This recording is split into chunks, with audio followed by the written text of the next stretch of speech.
Ôi xóm núi lên gần ra Giêsu chỉ rơi yên ngài xin yêu cài ô gió sát mà ở lại núi gió rung có này đừng có thông xin có thông ra Giêsu từ đầu về núi gió chỉ rơi con đừng có thông xin có thông ra Giêsu từ đầu về núi gió chỉ rơi con cơm người tu nhiều pháp về thầy đang cần chữ chan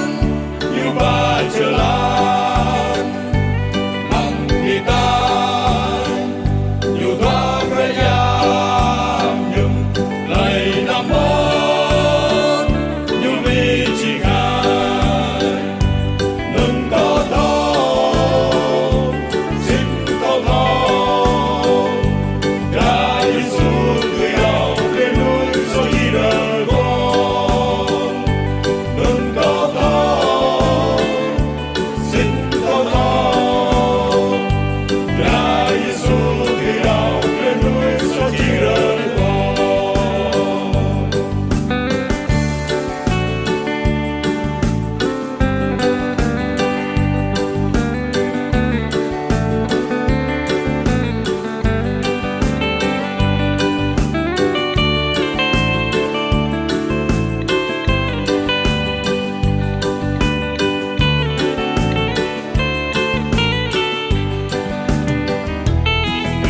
Giêsu cô chỉ berkata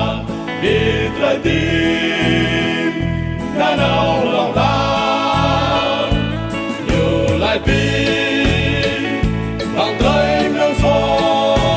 sen chính lời nhau có tin khắp nhu đừng có thông xin có thông ra Giêsu người đầu lên núi sao chỉ rơi con